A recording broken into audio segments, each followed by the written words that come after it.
Welcome in, everybody. Thank you for joining us on this Monday. I'm Aggro, joined by Taco. And Taco, this is the final week of the summer split of the SCL.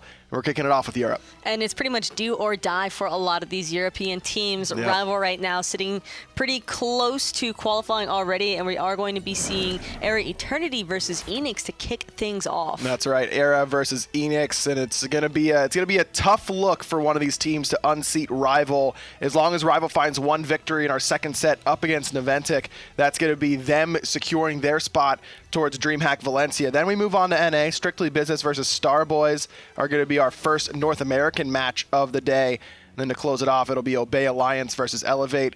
And that's a big one right there. Match 5, Astral Authority versus Soar Gaming. A lot of implications for Valencia. And of course, Astral Authority are pretty much in the same kind of position where I believe that they're already basically qualified. But here we can see the EU teams where Rival, you can tell, 6 points. So one more split is really all that they need. It just a single game will boost them to 7, and then nobody can catch them. And Eanix, if they drop one game up against eRa in our first set, that means they are eliminated from Valencia. Rival wouldn't even need to find the victories in their second set. As for North America, it's Obey Alliance. They're the ones that are guaranteed to be going to DreamHack. And then it's Astral Authority sitting in that second spot position. I don't think they can drop out either, but Soar Gaming has their chance to solidify their spot today. And that's really what Soar is trying to keep in mind, because if they take away a split or even lose 2-0, then they run the risk of Elevate being able to surpass them. And of course, there's a lot up in the air right now for the NA side of things. That's right.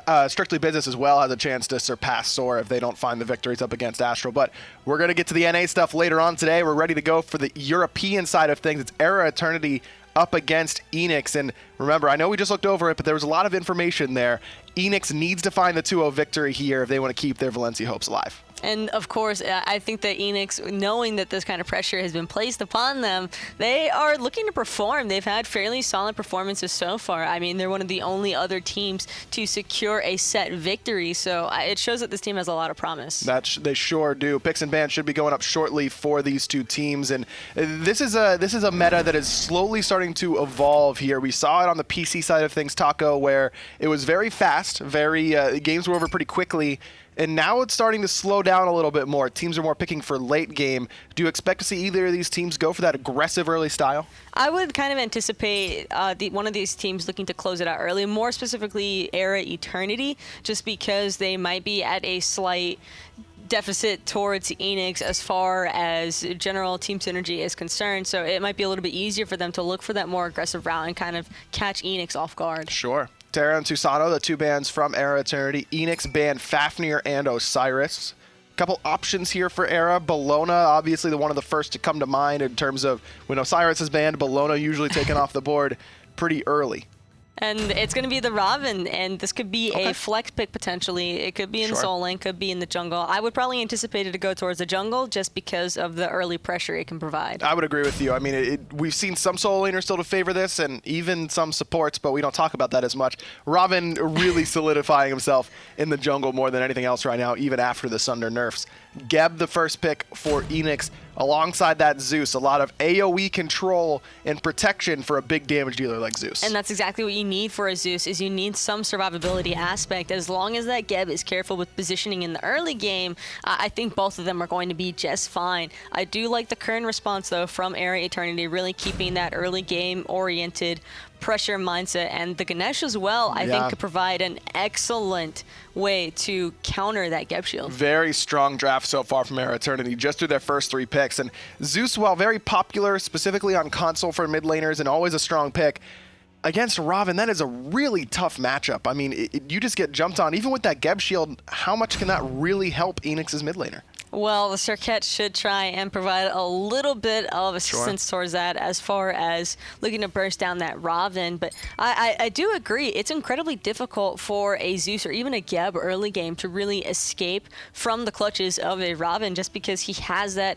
all-in chase down potential, especially with the ultimate just to follow up on. Knocks the ban from Eanix, where it's eRa looking at the Odin. Odin would have been a pretty strong pick here up against Cernunnos and Ganesh, so strong pick there. Actually, Ganesh's 3 should go through Odin Ring, so maybe a little bit of interaction there. eRa could have baited Eanix into it, but either way, they decided to take the safe than sorry and give it the ban. Bellona banned by Eanix, so no double pressure warrior on the solo lane side of the map for eRa Eternity quite yet. Could go for the Erlong Shen. That seems to be like one of the picks where when Bellona and Osiris are banned away, Erlong usually close behind. I wouldn't be surprised to see a chalk here either, considering that these prioritized solo laners have already been taken off the table, and then Ravana, of course, secured by eRa Eternity. So there's not a whole lot of warrior selection as far as what's favored left to really choose from, and that's why I would kind of anticipate the chalk. And there is a Nike selection, and that could potentially be... no, I guess that's kind of just expected to be the solo. Yeah, I would anticipate it. Nobody's risking the Ganesh. No, I don't think so. Ganesh solo probably not going to be the play there. Thoth's going to finish it off, so a lot of early game for eRa Eternity, and then Thoth in the late game in order to carry them through and do the damage there. Hercules. And Hercules is going to be the other selection for Eanix. Sometimes you kind of just forget that Hercules exists. It's been so long since he started coming back in, but I do think that if Eanix can execute their draft and survive through that early game stage, then they have a very solid composition for the mid to late. I mean, Hercules should have a pretty solid matchup up against Nike in lane, can interrupt that rend that's so important. I mean, that's what we always talk about when it comes to Nike is, can she get the rend off? If so, her clear is great. If not, can struggle a little bit. Ready to go in game between eRa Eternity and Eanix. The left side of the map, you've got eRa, Eanix. They're going for their, remember, they need this 2-0 victory in order to keep their hopes alive. And for Eanix, it's just so much on the line. And I mean, what would be going through your mind? I mean, it's one of those things where you know Rival is the top card in Europe, uncontested, and has been for the recent memory. So I think that you just gotta keep that out of your mind and not worry about exactly what you have Rival do or Naventic do for that matter. And just worry about your own game. Fair enough. And right now it is going to be Eanix just trying to focus on their own game. Zeus Serqet getting the better end of the clear. And no surprise there. Zeus, one of the best early clearing mages at level 1, especially if he's allowed to just throw that Aegis shield out and knock down the whole wave all at once. This Eanix roster is full of a lot of console veterans on the European side. 50-meter Fly regarded as one of the better mids in Europe, and DineOhSaw is one of those guys that is getting a little bit of hype around him as of late, specifically last year during the Season 3 Super Regionals for console, had a really great performance on what was then the Cyclone GG roster. As Predator is going to find that push and pull onto Mango Man, but Maloaise is here and going to put some damage into Predators for his trouble. Right now, those right side buffs still have not been taken by Eanix, and Hercules is one of those solo laners, Taco, that really needs to secure that blue buff early. No, and that's why we see Auzrik trying to just secure his own speed, but the invade is looking like what's in mind for eRa Eternity right now. It is going to be the rotation from Auzrik, trying to steal this away. Finds a nice double kiss there, and Maloaise in a lot of trouble. That driving strike should guarantee it, and it will. Predators with the first blood for Eanix off a great play from the right side of the map. That's just rough. I mean, it was a great mentality behind the invade, and sure, they were able to secure the buff. It's just... at what cost? I mean, the first blood going Predator's way. It's going to make it difficult for Mango Man to continue to box him in lane. Yes, it does make it easier that Hercules doesn't have a blue buff. Pretty mana-intensive god, especially in the early stages, but you're absolutely right. I mean, and what a play by Auzrik to find both players with the kiss through the blue buff and then set up Predators for the nice, easy first. I think that's also just they were a little bit too stacked on each other as well, because I believe the second tick of that taunt actually landed onto the blue buff, and it was just unfortunate that it still went secure to eRa Eternity. But either way, as a Robin, you never really want to fall far behind in the early. It's all about that early pressure that Robin brings, and you're right, if you get first blooded, then you lose quite a bit of that. Losing some pressure in that lane as Predators, though, with how low his mana pool is, difficult for him to take that fight, but Eanix has kind of transitioned that lead onto the left side a little bit by getting those oracles just off the mark with a driving strike. I think that might have been a kill. Could have been him. No ultimate. Connected? No ultimate, and there are some health pots ticking, so Mango Man's health was a little bit lower than we see it right now, but now Auzrik's the one who's making the rotation over, realizing that Mango's in a tough spot, but jumps away in time. That Serqet ultimate never got a chance to get used. Being able to hear that leap is kind of just the sound cue that lets Mango Man know he needs to back off right away. using sound cues like that is one of those things that you don't realize how much you do until you play without sound every once in a while. I had a time where my headphones broke and I don't have speakers, and I play without sound for a little bit, and it is really hard to do that. It keeps you a little bit more paranoid. It can go either way. You're either more paranoid or you're just like more relaxed and you're dying to everything. I'm dying to everything anyway, so it doesn't really matter at this stage. It does matter for eRa Eternity if they don't find an early lead, because Sirduckbot on this Thoth, we mentioned him during the picks and bans, he's going to be that late game carry potential out of the mid lane, but the mid game strategies for eRa Eternity I don't think are as strong as that of Eanix if they're falling behind. Well, it's also looking like Sirduckbot is opting for this Book of Thoth rush that we actually saw yesterday in the PC side of things for NA. And granted, I'm not sure that was necessarily the inspiration for it, but it is an interesting route. Oh, perfectly timed ultimate there by Mango Man, and he baits in Predators perfectly. eRa Eternity get themselves on the board. Mango Man gets credit with what looked like a frame-perfect ultimate. That boulder bounce almost knocked him down until that shield came through. That Nike shield on the ultimate is way too clutch. Quick. He's got to be careful. Quick reaction time there. Auzrik wasn't able to help his solo laner survive, but will try and help secure him his buff for the first time this game, and will do so successfully. Looks like Predators didn't have the teleport, so he's going to have to walk all the way back from base, meaning he's going to miss a wave and could potentially even miss that blue buff if he doesn't go straight to it. Though it looks like the communication's on point and will be able to do so.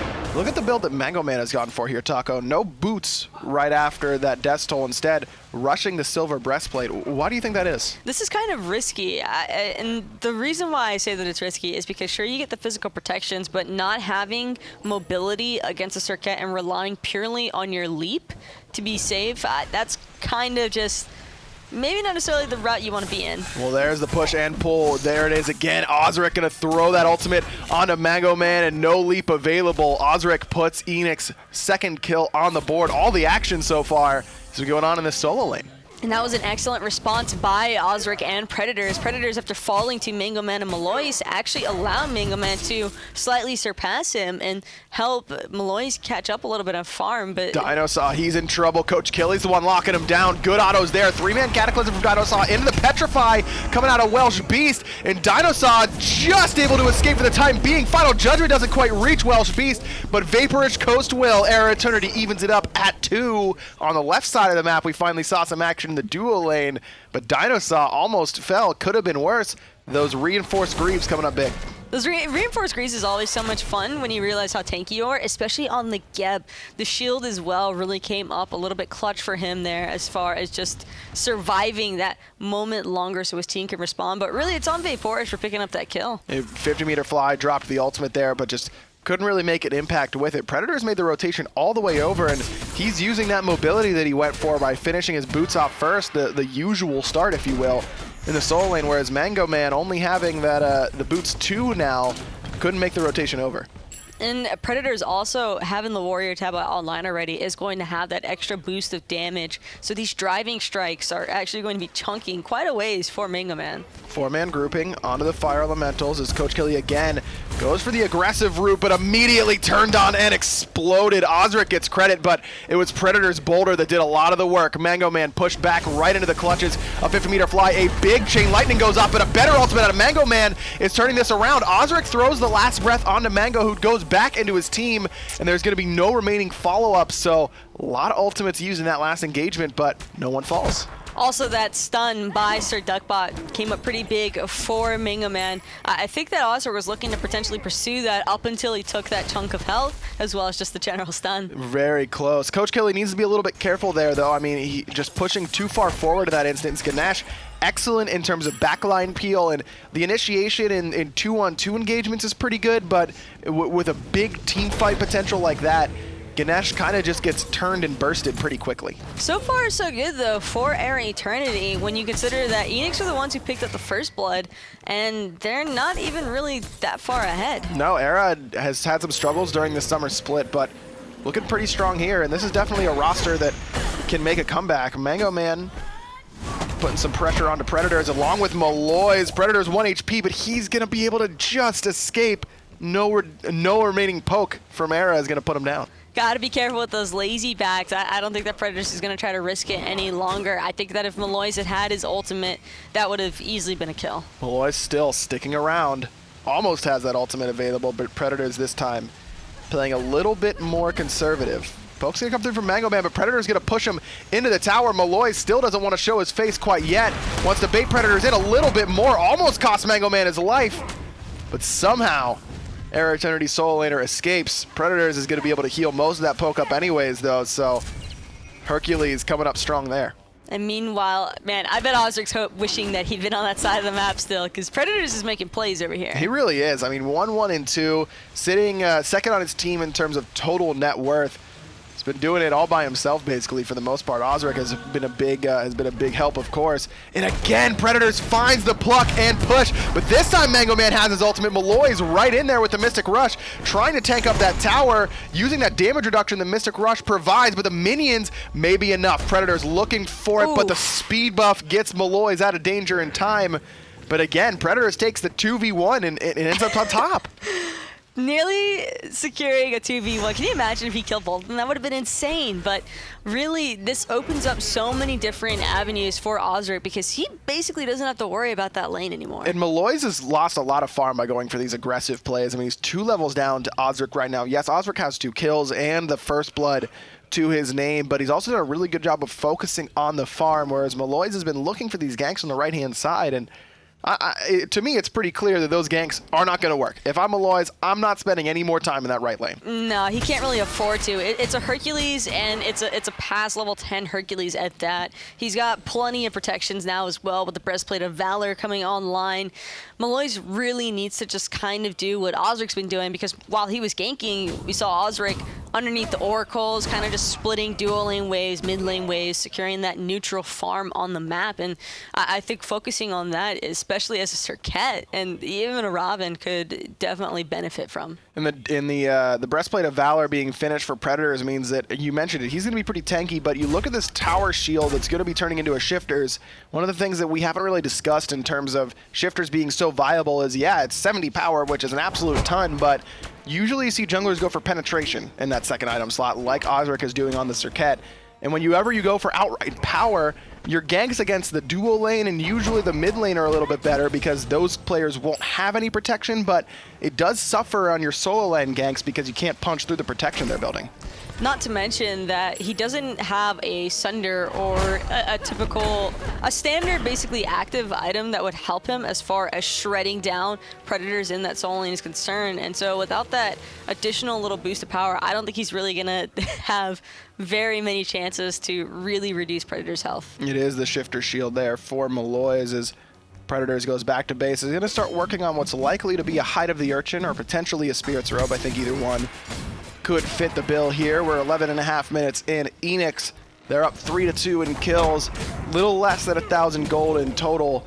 This one's pretty close. We mentioned that Sirduckbot is the main focus in the later stages for eRa Eternity, and if they fall behind in the mid game, they could have some struggles. But right now, they're at a good enough spot, Taco, as Ravana can certainly bring the pain that he's expected to. I think that eRa Eternity are also going to be relying pretty heavily onto Vaporish to come up huge here, because he's already decently farmed on. Hold that thought. It's going to be Duckbot getting farmed right now if he doesn't get out. The Gap Shield onto Auzrik after the last breath was on a Sirduckbot. Petrify going to hit 2, but no stuns out of Welshbeastq. The Boulder coming through is going to tickle Maloaise, but that damage reduction from the Mystic Rush coming up big for eRa Eternity's jungler. 50-meter Fly never got a chance to use his ultimate. You can say the same about Vaporish Coast and Sirduckbot. But Eanix are the ones that are a little bit healthier, Taco, and I think they're thinking about going for this Gold Fury, deciding better against it.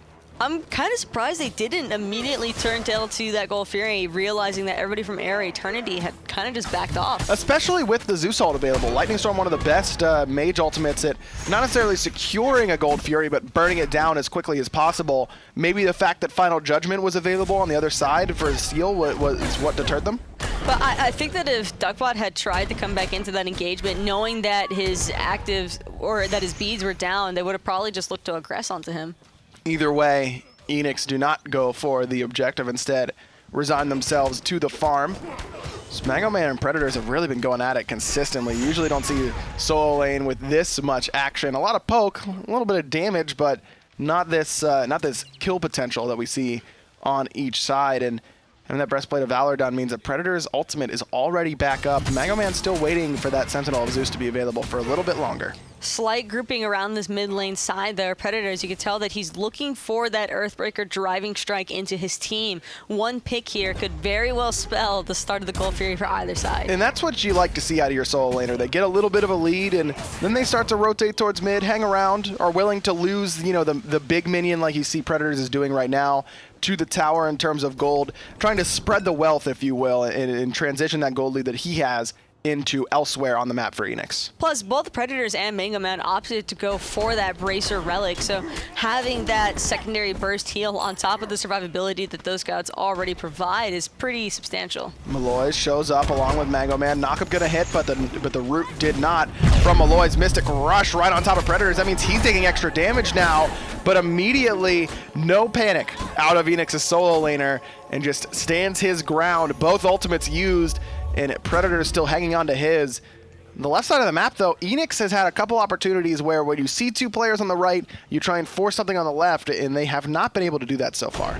I think that it's just because Welshbeastq has been slightly behind Vaporish, and they're kind of concerned that if they start aggressing onto this Gold Fury pit, they don't necessarily have the guaranteed secure. There is that final judgment from the Thoth that I think that they're just keeping in mind. And Wild Hunt as well is pretty solid at disrupting a Gold Fury engagement. I mean, transforming the entire team and silence and disarming them for 2 seconds is pretty difficult to deal with whenever you're trying to do an objective like that. Oracles are the call, and they're going to go split right down the middle. Sirduckbot and 50-meter Fly get one apiece, which means no guaranteed vision. Looks like there is a red sentry ward on that Gold Fury, though, so Eanix is the one with the vision control for the time being.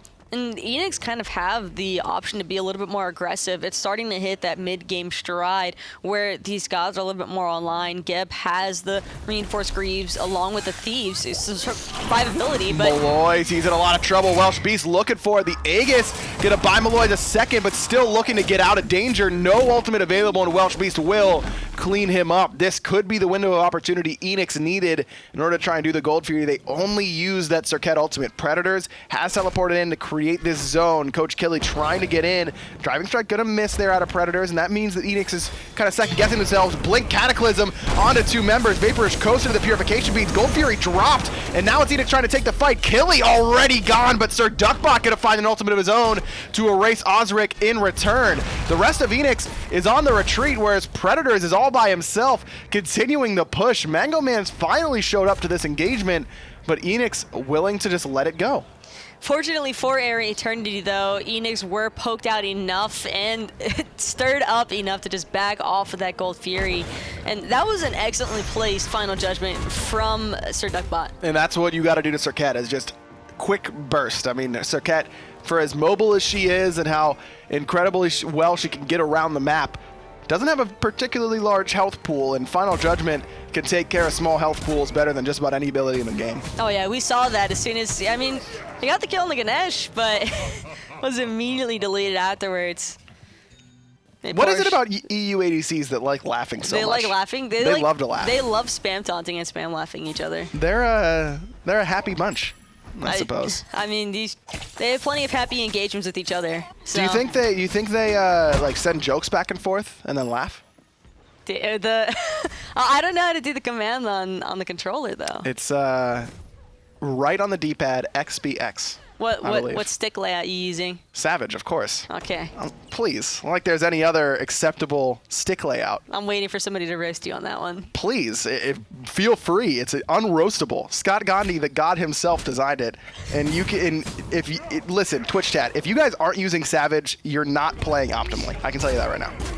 Optimize your Xbox controller settings by going with the Savage layout. You heard it here from hi-rez aggro himself. Also, feel free to tweet him any and all bug reports you find. All right, well, what is that about? What did I do to deserve that? Did I say something mean to you earlier? Come on. That's not. We both know I'm gonna get a million tweets now, and I don't want those. Gold Fury ward coverage is controlled by eRa Eternity. The Oracle's due to respawn though, and Sentry Ward's not going to be able to take that vision off the map. Predators is on the right-hand side, as is Mango Man, and Eanix are able to burst down the Oracles before eRa Eternity can get in there and steal one away. But Eanix has been pretty gun-shy about trying to go for these objectives. Even whenever they've got the man advantage, Taco, they could have... that last engagement was so close that the Gold Fury was, you know, around 1,000 HP when dropped by Eanix, going for the safer rather than sorry route, I suppose. I think that Eanix are hesitating a little bit too much here, though. They've had a lot of opportunities, realistically, to try and engage onto that Gold Fury, pressuring with the man advantage, considering how much time has been spent in that solo lane side for eRa Eternity. So I would like to see Eanix take up a slightly more aggressive route. They have a great comp to initiate with, and Predators is absolutely running things right now. And Predators actually lost this tier 1 tower. Mango Man stuck around on that right-hand side long enough to get 500 gold for eRa Eternity, so that can be that could mean that Predators is a little bit more free to rotate now. Sometimes we see that out of solo laners, but they don't really care once they've lost their tier 1 tower about sticking around too long on that right side of the map. On the left side of the map, though, Vaporish Coast trying to find the return kill onto Auzrik, but the Aegis going to save his life. Had to use the Purification Beads in response to the Blink ultimate from Serqet. But having both of his actives down now means that Eanix are free to rotate over. Predator's already had that in mind, and he's trying to... He's got 3 on his back. He's not worried about it. Let me tell you, Mango Man going to jump into the Gold Fury pit and immediately stunned by Predators. Mango Man dropping to about 50% HP, but 50-meter fly, instead of going in on that engagement, decides he wants to go up and farm up the mid lane. And with Auzrik coming back from base, that was a slight advantage overall for eRa Eternity, as Maloaise takes a lot of damage very quickly off the driving strike. Fortunately for Maloaise, he only gets hit by the Earthbreaker damage and not the Earthbreaker itself, so he won't get pulled back into danger. I think he would have definitely had to force his ult if he'd been hit by that. Gold Fury once more pulled by Eanix. 50-meter fly does have that Zeus ultimate. Keep an eye on him. Also keep an eye on Sirduckbot as he's trying to come in and make an impact with that final judgment. Gold Fury does go down in favor of Eanix, and now that's Eanix on the retreat. Mango Man looked for it but couldn't quite find it. The 50-meter fly on the retreat. Predator is in the middle of 4 once more and is walking out with no damage done whatsoever. It's Eanix getting the first big objective of the game. All Predators and Auzrik wanted to do there was just stop everybody from eRa Eternity from funneling into that Gold Fury pit, and it was really well timed by Eanix. They're finally able to secure that first objective and establish the real lead of the game. And like you were saying, you thought they were a little bit too passive before, a little bit too willing to not take the advantage, I suppose. Predator is in a little bit of trouble, but oh yeah, he's Hercules, gonna get a big burst heal off that mitigate wounds. Now this could be a good engagement. Nice overhead kick there from Maloaise, gets him out of the madness from Auzrik. Mango Man doesn't want to let this go. Goes for the jump, can't quite find it onto DineOhSaw with all of Eanix grouped up and eRa Eternity. Eanix has not backed since their Gold Fury, so a little bit of gold to spend for them, but back at the wrong time. This could be a portal demon, Taco. And it's going to be Predators who's trying to lone defend it. He is going to be able to cause eRa Eternity to reset just by showing up. Nice play by Coach Killy there to CC Predators and prevent a big driving strike from coming through. Found the Earthbreaker and immediately realized maybe he didn't want to be right here. Dharmic Pillar's going to shred some of those protections. Frenzy popped as well, but Final Judgment is going to miss. Predator is going to be able to survive. Now the big Blink Cataclysm comes in from DineOhSaw, but 50-meter fly was on the run. That was the perfect opportunity for the Lightning Storm. Mango Man continues to push forward with the jump and ultimate combination. There comes the Lightning Storm out of 50-meter fly. DineOhSaw shields himself with a very low HP pool, and now Auzrik making the impact. Nice double driving strike out of Predator's last breath. 50-meter fly going to be able to secure that one for Eanix. Number 6 in total for them, the first for Eanix's mid laner. But it's not over quite yet. Maloaise jumping into the backline with his ultimate, but with no mana left to re-engage, so Mango Man's got to try and follow him up. Welshbeastq just absolutely tearing into him. Gonna be enough damage, though, to deter the rest of Eanix from chasing down Maloaise. Oh, that Chain Lightning just didn't quite bounce. Predators stepped up right into the waiting clutches of Vaporish Coast. Nice stun there out of Sirduckbot, but can't find the 3 shots necessary out of the Hieroglyphic Assault to knock down Predators. And once more, it's eRa Eternity on the objective. It's only DineOhSaw here. That knock-up is not going to secure it. Man, that was close. eRa, they do end up with the Portal Demon. I think if he'd been a little bit closer to the portal to get the initial damage off it, it might have clipped it. Crazy close, but eRa get it either way. Close doesn't count unless it's horseshoes or hand grenades, and this is neither. This is Smite, so eRa Eternity get the objective. Still down 3-6 in kills, but has started to pull a little bit closer in that gold lead, though. 1,800 gold at 23 minutes, Taco, even the 1,600 experience. who cares? It's not too drastic of a gap between these two teams, and I think it's certainly manageable. I think a lot of this is also just riding on the fact that eForge has been doing a pretty solid job on this Kern facing off against the Medusa. They love taunting each other after ultimates like that. Yeah, Welshbeastq told a pretty funny joke, so Vipersco's gonna give him a nice little giggle. Trying to catch him sleeping with that Petrify around the wall, but with Maloaise there, I don't think even if that stun went through, there was any real kill potential. Both hunters going for very similar builds here. Taco Shifters into Odysseus Bow, into Executioner. How do you feel about this new style of build? I think that Welshbeastq was influenced by Vaporish a little bit, because you can see he started off with that Transcendence mentality and then just decided to ignore that one entirely because he realized he probably valued the attack speed a little bit more as far as boxing was concerned. It's kind of reminds me of Shadow Nightmare's old builds, the long-time Dignitas mid laner who would buy Tiny Trinket to start the game with no intention of building it in anything, just for the power it gave you at the early stages of the game. And I suppose Morningstar kind of fills that same role, right? There aren't many starter items, there aren't many tier 1 items that you can get with a starter that give you more power than Morningstar. You're typically better going off with boots though, simply because you can have the pot sustain, or you can pick up a health chalice in 2 mana pots. Auzrik lurking in the jungle, looking maybe for the blink over the wall, but needs someone to tank up that tower, and it's going to be DineOhSaw as he blinks forward. Well-timed stun, though. There comes Auzrik around the wall, going to find Maloaise. Don't know if that was a target he was necessarily looking for with that ultimate. Final Judgment charge and fired 50-meter fly very low. Mango Man does find the jump, but the Aegis buys Fly the moment, and he's going to be able to get away here, I think, Taco. Petrify comes up big there for Welshbeastq, and Maloaise puts down Fly with the Mystic Rush. Welshbeastq and the rest of Eanix now on the retreat. Geb Shield not going to be enough as Maloaise claims a double kill. That's his first 2 of the game. And eRa Eternity answer back in kind. That engagement just felt really forced from Eanix. That engagement was too much aggression at the wrong time from Eanix. They've been playing this so passively, but for Auzrik to dive that deeply underneath the tower line actually forced his ult off. And I mean, when you're that committed into a tower and your team is hanging out outside of it and you know there's not going to be any follow-up damage, there's really no reason as a Serqet to commit to that. And Zeus is not one of those mages that can really follow up off blink initiations very well. Zeus's damage is not long range. It spreads pretty well. It has a big AoE, but that AoE needs to be fairly close to the mage. And when you're blinking in as Serqet deep behind the tier 1 tower, you're just not going to be able to follow up. 50-meter fly really wasn't able to make an impact in that fight. eRa Eternity even it up in terms of kills almost. 5-6, they're still down 1, but take the lead in terms of experience and gold. Also, because of Sirduckbot's Final Judgment connecting onto 50-meter fly, that pretty much ruined the entire engagement for Eanix. Any hopes they had of turning that were just completely gone, because it's too easy for Mango Man and Maloaise to just chase down a Zeus. Sure, you've got a little bit of peel from the Geb, but it's nowhere near enough when you're that low of health. Someone told Coast another joke. He liked that one as well. He likes a lot of jokes.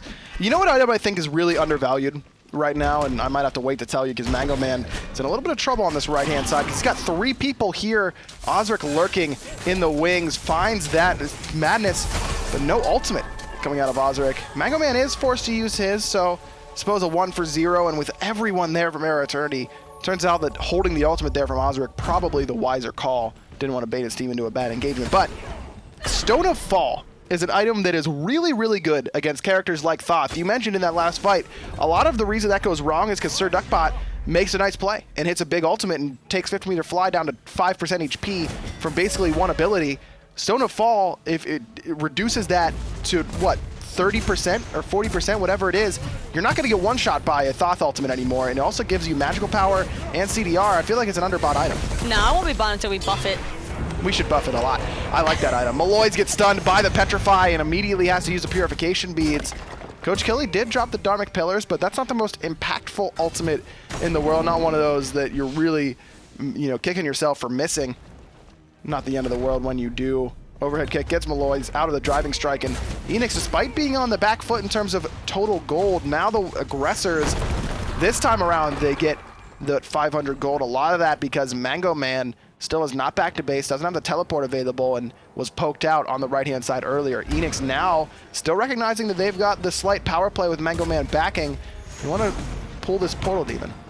And Predators, again, just trying to be that frontline initiator for Eanix. Of course, Coach Killy and the rest are kind of just stopping Eanix from looking to secure that Portal Demon. Typically, that's what happens is immediately after, it's usually immediately after the Gold Fury is secured, we'll see another team head towards that Portal Demon, but these two teams have kind of played it a little bit slower and a little bit safer. Very safe play, I think I'd agree with you. Outside of the one by Eanix, and it ended up coming back to bite them, so I guess that's why we see them play so safely the majority of the time. They got punished the one time they did not. The second grouping though in that mid lane, a little bit better thought out. No, crazy blink engagements. It was just doing their own thing. Portal Demon now started by eRa.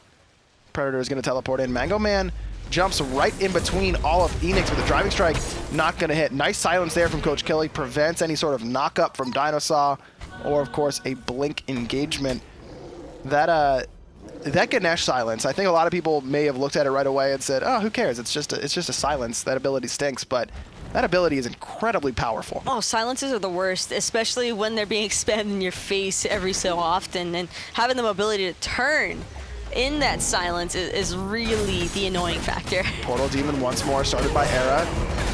Frenzy pop to the final judgment. Gonna be there secured and one-shot Auzrik all at the same time. Eanix's jungler got caught sleeping and Sirduckbot tucks him in. Now even 6-6 and eRa Eternity pushing forward. I feel like Auzrik was waiting to blink there, or I'm gonna hope that he was waiting to blink there. He might have blinked and all of a sudden he was dead. There's the ultimate coming out of Mango Man, slowing down Predators, taking quite a bit of damage. DineOhSaw misses with that Cataclysm after the stun from Sirduckbot in that mid lane. He's making quite the impact on this Thoth. Maloaise the only one hit by that Petrify coming out of Welshbeastq. The 50-meter fly was actually body blocked by one of the Dharmic pillars. All in the name of getting that 1,500 gold for eRa Eternity now, pushing their gold lead to the first real substantial gold lead of the game. Though even 4,000 gold at 30 minutes is not a big deficit for eRa. And I think that it's still going to be manageable considering Eanix's draft. I think that it's definitely a draft that could come back. If you get one good Geb Cataclysm into the Zeus ultimate, plus Auzrik could always find a pick in the back line. But I think the big issue that Auzrik's having right now is that there's a decent bit of CC on the side of eRa Eternity, which is really effective against the Serqet. CC and mobility. I mean, almost everyone from eRa can then get away once Auzrik blinks into that back line, and I mentioned it earlier, Zeus is a tough pairing with Serqet because it's difficult to follow her mobility in these team fights. Gold Fury does go Eanix's way, so that's going to even up this gold difference a little bit back to normal for Eanix, but eRa Eternity didn't really know what they wanted to do. With three members on the left, they may have been able to do something on the right, but never knew. There was no wards on that left-hand side. They could have pressured the Fire Giant, but I think you're right. I think that they were concerned that members of Eanix were just trying to wrap around their backside, so they weren't really certain whether or not they wanted to start trying to commit to this Fire Giant. But having the girdle available for Coach Killy, I would like to see them bait in a Fire Giant engage. It's been a very important relic for eRa Eternity so far, that Frenzied Ritual, or Frenzied Relic. Used to be a Frenzied Ritual. We all remember those days, but it's upgraded now. That means that's free penetration across the entire team. Coach Killy gonna tank up this Fire Giant while Vaporish is the only one on it. Misses the dash onto Predators, but the silence guarantees the CC coming out of Maloaise. A couple abilities used onto Predators, and he's still as healthy as he was basically when he came in, so no real worries there for Eanix's solo. Most of these teams just farming things out, and it seems as though eRa Eternity have started a slight pull into the Fire Giant, but the fight's breaking out on the backside instead. Cataclysm gonna miss once more from DineOhSaw. There's the last breath on the Mango Man, and he gets bursted, but so does Auzrik again. Sirduckbot puts him down with the final judgment. Vaporish swinging on the Predators with a big bracer. Gonna get a lot of that HP back. Nice pluck and push there from Predators. Forces the Purification Beads out from Sirduckbot, and somehow eRa Eternity only get one in that engagement. Will look to be a great fight for them with how many abilities Mango Man absorbed, especially once Auzrik got one shot for the second fight in a row. I thought that was going to go the eRa's way, but now it's Eanix the one who's starting up this Fire Giant. Maloaise is around the back as Sirduckbot and Vaporish Coast poke down Predators on the front side. The rest of Eanix retreating, but eRa can't lock down that Hercules once more. It's just because that Bracer came up so clutch for Predators. He healed up so much after Vaporish got him so low. So now it's just going to be, again, eRa Eternity looking to try and bait in this fight. So I think that they could take this. Just two members here from Eanix, and it's the two tanky members, but eRa just can't decide if they want to commit to the objective when they've got the 4-on-2.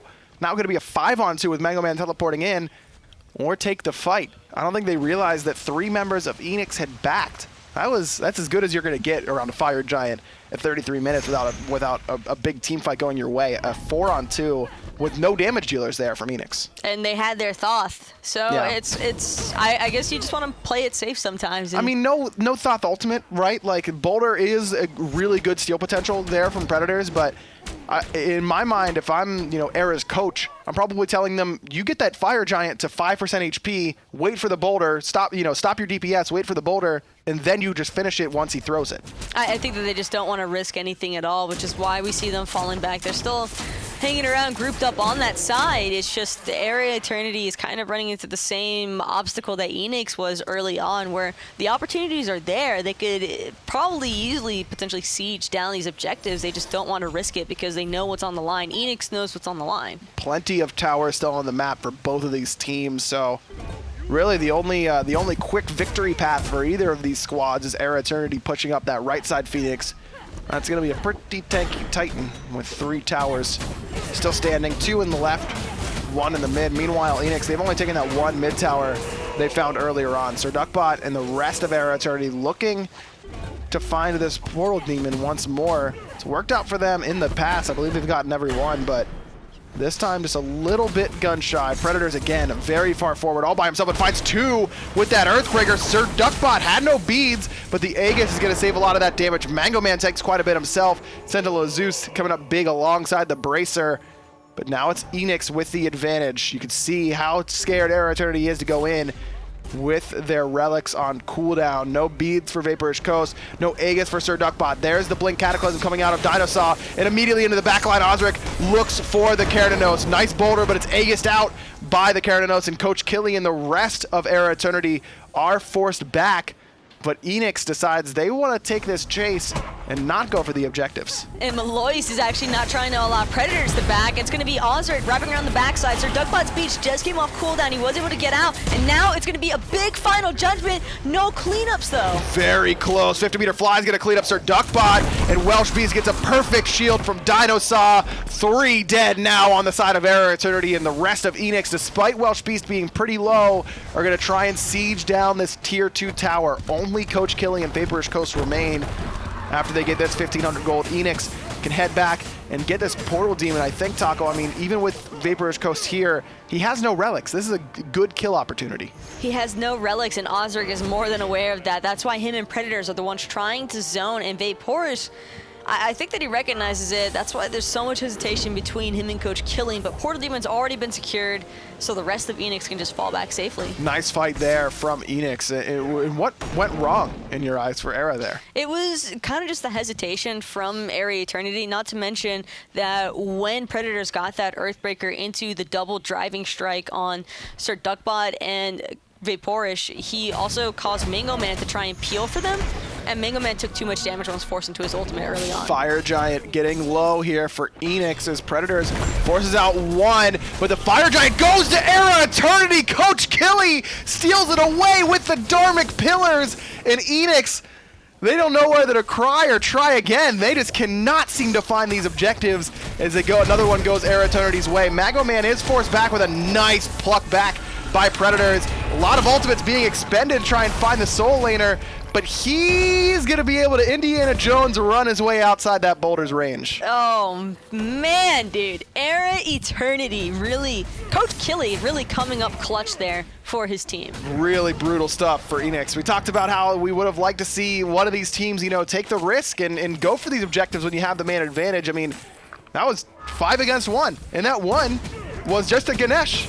You got to assume that you can get those, but whatever went wrong, and now it's eRa Eternity again on the front foot. This game has been incredibly back and forth. Both teams winning some good engagements for their favor. It looks like Eanix was going to get the big one, the Fire Giant, but it was eRa Eternity who ended up stealing it away. And Of course, that was just really well played by Coach Killy, I'd say. I mean, typically when you keep in mind the Dormant Pillars are excellent for objectives and as far as bursting them down, but you never really anticipate a Ganesha to actually just walk in and secure it. So, I mean, it's really good damage on objectives because it's tick. You know, Dormant Pillars works as a tick whenever you sit right on the line there, but it's not a particularly fast tick now after a few patches, and Detonate is more damage than that one tick of Dormant more damage. Pillars. I mean, you gotta just be able to secure that in that scenario. And Coach Killy, you got to give credit to him where to do. Waited for the perfect time because, as I mentioned, a lot of teams you'll see get the Fire Giant low and bait out the steal potential and then just finish it off once the ability wears off. But if no one from Eanix would have DPS'd that, Coach Killy would have gotten it anyways because of how low the Fire Giant was. Really well-timed aggression from Coach Killy. And now it's going to be well-timed aggression again from the whole of eRa Eternity as they're looking to just siege down the remaining towers. Only one left standing in that mid lane, and then the real base siege will start. Yeah, as I mentioned, there was a lot of towers left on the map. eRa Eternity doing their housework and cleaning those up now. Sirduckbot kind of lurking in an awkward spot, separated from the rest of his team. Auzrik may have had a chance to go in there, but couldn't quite find him. eRa Eternity are going to have a lot of gold to spend after this one, Taco. I believe they got the Gold Fury. They got 2 towers on the left-hand side. Could be enough for Sirduckbot to finish that build and get that all-important Rod of Tahuti. Receiving such a large burst of gold all at once is just absolutely massive, especially when you're headed nearly 40 minutes into a game. And it's been this close. That little item change could really make all the difference. But, I mean, at the same time, look at how many people are full build on the side of Eanix. You got Predators, Auzrik, 50-meter fly, all full build. There's Dormant Pillars lay down from Coach Killy. Predators in the front side, whereas Mango Man tries to do the same on the back, but the solo laner for eRa Eternity gets immediately bursted. That ultimate coming out of Sirduckbot wasn't quite enough to find the one-shot capability. Frenzy was not used there by Coach Killy. There's a big reason why those ultimates were so big earlier on. Nice Earthbreaker driving strike once more from Predators. Not many of you heard that one before. And now eRa Eternity forced back. Auzrik finds the Blink Madness, but Maloaise still has the Purification Bead, so he's going to be able to walk out A-OK. Good hold there from Eanix. But it's looking like Eanix want to actually try and aggress and take back the T2 tower that they have remaining in the mid lane. And I think that they might potentially be able to. They're going to have to be very careful about this, though. Oh, Maloaise gets caught with that madness right into the Earthbreaker, but Driving Strike is overhead kicked away. So that Mantle of Discord comes up huge, and Coach Killy's doing his best to get his soul laner out of danger. He will at the cost of his own life. That's a typical support role, Taco. See your teammate in danger, you kill yourself so that they can get away. Plus, Vaporesh had to expend his Wild Hunt just to try and slow them down from sieging Maloaise's life. And I just think that it might cost them their mid-Phoenix. Could be here. 5 members still here for Eanix, though. A couple poked out pretty well, including Predators, who receives the Gev Shield from DineOhSaw. No Portal Demon or Fire Giant. And Eanix gets a little bit scared here, and I don't blame him. eRa Eternity coming back, and they're all very, very healthy. Mango Man has a little bit of poke onto him, but still has that ultimate available. So does Auzrik, and he is lurking on this left side back Harpy camp, but doesn't have the blink to try and close that gap very quickly. Sirduckbot, this is where Thoth excels at these poke situations. He's just spamming out that poke because not only is he applying a little bit of damage, but it's also the Divine Ruin, really trying to slow down Predators' healing, because I think that the Hercules has been one of the biggest issues for eRa Eternity in without a doubt these sieges. Like, Predators just isn't dying, and when you feel like you're forced into a Divine Ruin, it just goes to show how tanky and how much of an issue he is. I would honestly like to see Vaporesh opt to get a Brawlers as opposed to that Titan's Bane. Could work better with the Executioner as well. I think that'd be probably a pretty strong call, and I think that's the main difference here, Taco, in these later game team fights even. We've seen Mango Man and Predators try and fill that exact same role, where it's the solo laner goes in, and then our solo laner just stands in front of 4 people and keeps them away from our damage dealers. But Predators have survived, and Mango Man has not, for the large part, and that has been a big reason why Eanix has taken the majority of these team fights. Eanix get the Portal Demon and all come through the portal, getting ready for this Fire Giant that has now respawned. Remember, it was Eanix who had the opportunity to get it, but Coach Killy yanked it right out of their hands. Eanix needs to find this victory. eRa trying to play spoilers here, and shut down the dreams of Eanix going to Spain. And of course, it's going to be Mango Man again trying to take up this front-lining position. I'm not sure this is exactly where he wants to be, though, as the rest of Eanix is looking to kind of, or at least Auzrik's looking to pincer around. And these players are all just so tanky now. I mean, even Mango Man, who's been getting shredded for the most part as of late in these team fights, now pretty tanky. He sold his boots for a massive immune instead. Along with that wing blade is enough movement speed to kind of make up for the lack of boots, plus gives him some extra power and protection as well. I like this build coming out of Mango Man. And also, I think another issue Mango Man's having is that Welshbeastq opted for that chin size, and it's completely shredding away at the health he has. See, Maloaise actually doesn't have boots either. There's the Cataclysm only onto Coach Killy, and the ultimate from Zeus, and the Serqet ultimate, and Ganesha is going to be able to walk out of there. So many ults used to try and find one support. Now it's eRa Eternity on the forefront. Vaporish did get low in that engagement, but not low enough, and Predators is just getting shredded on the front side. Bracer comes up huge there. Final Judgment get a completely whiff from Sirduckbot as Auzrik blinks into the backside and creates a distraction. Welshbeastq on the run. Vaporish Coast claims the bounty. Nice wild hunt there. Gonna prevent any additional follow-up from Predators. Geb Shield is good for the moment from DineOhSaw, but the rest of eRa Eternity just continue to push forward. Predators, one hit from death, still trying to hold on. And it's looking like Mango Man is finally going to be able to clean him up. He's looking for 50-meter fly now, who's slightly out of position. He's got DineOhSaw by his side, but the Geb Shield has already been out.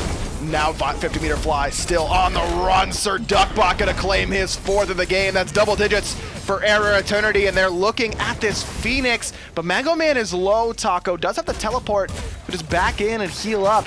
Vaporish Coast and Coach Killy cannot do the same. Nice Dharmic Pillars forces Auzrik out. Perfect ultimate there out of Coach Killy. And the first Firebird goes down in favor of eRa Eternity. Mango Man baits Auzrik with an ultimate of his own. Now DineOhSaw's getting chased down by Vaporish Coast. Mantle of Discord stuns it off. But I think you're right, Taco. Vaporish is just going for the Titan while the rest of his team is looking at the Phoenix. They're backing off. They could end the game. And they're running away. I agree with you.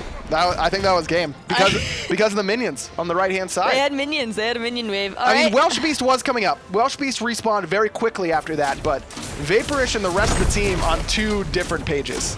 They were securing a Phoenix, and by the time that Welshbeastq spawned, they could have very easily secured that Titan, but sometimes you gotta hit the total 50 minutes in a game. Do you, though? Oh, yeah. Do you, though? Spicy. 12-11.